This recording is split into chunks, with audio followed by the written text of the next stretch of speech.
Hi, welcome back to my channel. Today we're going to talk about premarital bucket list. What are some things you need to make sure you have in order before you get married?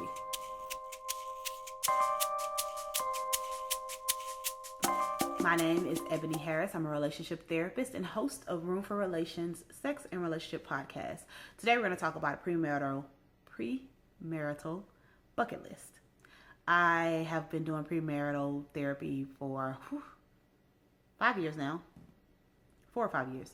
And it's something I really enjoy because I really like working with couples that know the importance of making sure that they plan for a wedding and a marriage. You're getting married, so make sure that marriage is the priority.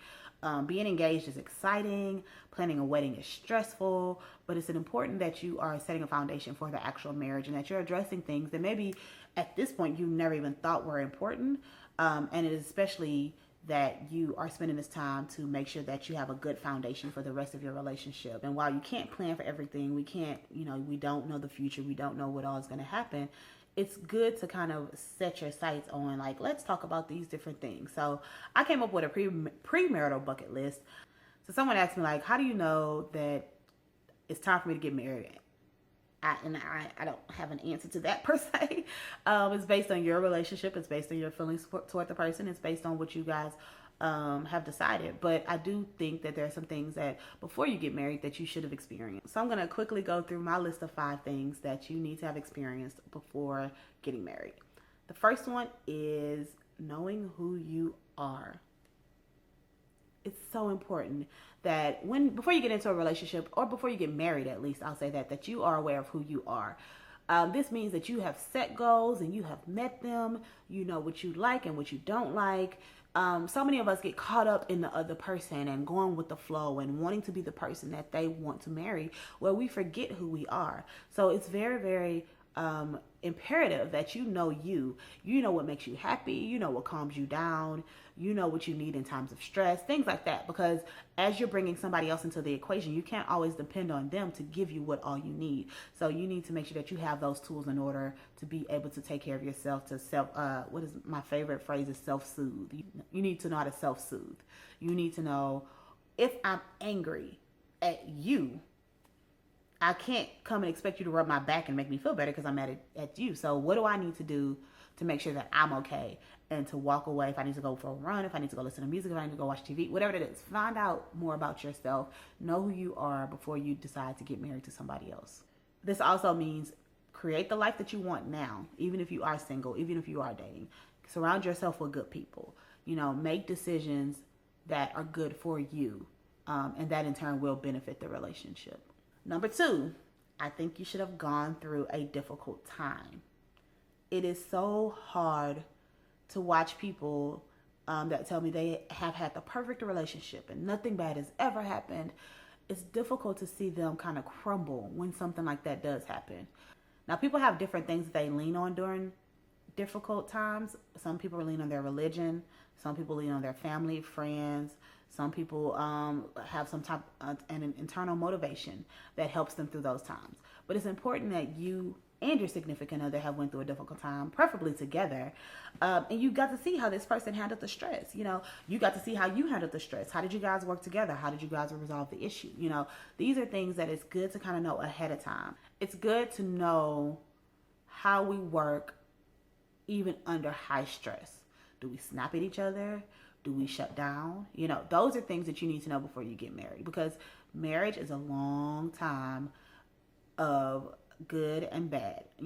There are things that could happen that, you don't even want to think about, but it could happen. How are you going to handle that as a married couple? And if you never went through it before, it's a hard thing to kind of toss up in the air and say, like, let's just see, we trust that it'll happen. And I'm not, I talked about this in a podcast one time, and somebody was like, so do you manufacture a difficult time to see how it acts? No. But that's something I would definitely look out for, especially even if it is, like I said, an individual thing. Maybe something happened at work or whatever. Watch how you handle it. Watch how the other person handles it, and how do you work together with that. Number 3 is, have you talked about what marriage is to you? there needs to be some type of a conversation about the fact that you guys are about to combine your lifestyles.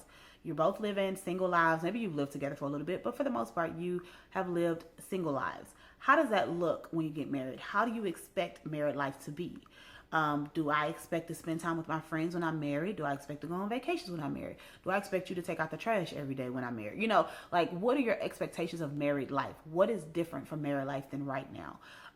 And again, this could be something that you may have discussed because you guys have moved in together, but I think it's important to look at, like, this is what I thought marriage would be. This is what I expected marriage to be. And so because of that, you know, how can we make this work? Because what if they expect something completely different? So, you know, make sure that you're having those conversations about what your expectations are. What is your idea of a marriage? What is your ideal marriage? And how close are you guys to it? How not close are you guys to it? And how willing are you guys to compromise on making sure both people are happy within the marriage? So one way I tell couples to do this is to think about a year in married life, right? So if we've been married for a year, how many times did you go on vacation? How did you spend your holidays? Where were the kids on the weekends? How were the kids' summers? You know, how were your weekends? What do you do after work? You know, those things. Think about, in a year in our life, what are the expectations? And of course, you cannot plan for everything, but it's good to kind of have those conversations where, like, okay, well, this is kind of what I expected. This is what I thought would happen. Let me know if you agree or disagree. Let me know if you have an issue with that. Where do we need to work on making sure that we have a good idea of what it will look like? Okay, so number 4 is to not be afraid to reach out for help. I know I'm a therapist. People always assume, reach out to me. No. I don't care if you go see a therapist. Do I think it's beneficial? Of course. I wouldn't go into the profession if I didn't. But I don't care about that. I care about the fact that when things are difficult, you have a neutral party that you're willing to reach out to. That you have somebody that you can talk to that won't take sides. So that could be a therapist. It could be a preacher. It can be a friend. It can be a coach. Somebody that has your marriage as the most important thing. Not that they want to make sure that you get your way all the time and that your significant other gets their way all the time. No, they want to make sure that your relationship. So don't fear talking to somebody else. Do you have to tell everybody that you're going through things? No. But when you're going through a difficult time, it is nice to have somebody that can sit down with both of you and kind of say, like, hey, this is what I see that's going on. You know, maybe you guys should work on that. So I just feel like that is very important. And so, you know, having a big support system, I would kind of steer away from family because, and maybe you don't have to, it depends. You know your situation more than I do, but I tend to steer away from family just because as much as family knows their child or whatever partner is in that family, and they might even agree with you that they have the issue or they need to be working on this, and this, at the end of the day, that is their family. And so you don't ever want it to turn into picking sides, or if something does happen and you're like, well, you said this, you know, and that's their family. We tend to, even if we disagree with the decisions of our family, we tend to lean more toward them when it comes to, like, who's wrong and who's right. So again, you know your situation better than me, so don't ever, you know, if that doesn't apply to you, that doesn't apply to you. But I'm always cautious of people that, you know, talk to the mother-in-law or anybody like that. Just, you know, be careful with that. But try to find a neutral party that really has your relationship, the growth of your relationship and the happiness of your relationship at the center, and not each of whatever you guys want. Okay, and the last one, number 5, which is the most important one. Do both of you want to get married? I often see people that come in and they want to be married. That's it. They want to be married. They want to be married. And they've been with their significant other for 3 years, and that's what they desire. And their significant other, while they may want to be married, they don't have the same timeline as that person. So, and not even just with marriage, I'm just saying that you should talk about what your expectations are, what your desires are when it comes to life. So do both of you desire to be married? Do both of you desire to be homeowners? How soon do you want to be a homeowner? You know, those are discussions that need to be had, because if we get married and it's like, somebody might think the next logical step is to buy a house, where I might say, well, no, I think renting is best for us because it's just us two. We can find a little cheap place, You know, so you want to make sure that you're talking about these desires and making sure that you're both on the same page as far as what you desire out of life. So those are the 5 tips. So let me review. So number 1 is be happy as an individual. Number 2, go through a difficult time together. Number 3, make sure you've talked about what married life is going to be like for both of you. What are your expectations of married life? Number 4, don't be afraid to ask for outside help. And number 5, make sure that you're both on the same page as far as what do you want out of life. Do both of you want to be married? How soon do you want to be married? Do you both want to buy a house? Do you both want to have kids? Make sure that y'all have those discussions. So that's it, guys.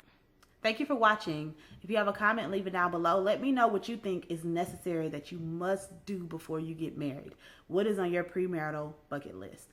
Also, subscribe and share. If you like this video, share it with someone that's thinking about getting married and make sure they've checked off this bucket list. And make sure you subscribe. I have new videos every single Wednesday, and I really appreciate you guys. Thanks for the new subscribers, and I'll talk to you guys next Wednesday. Bye.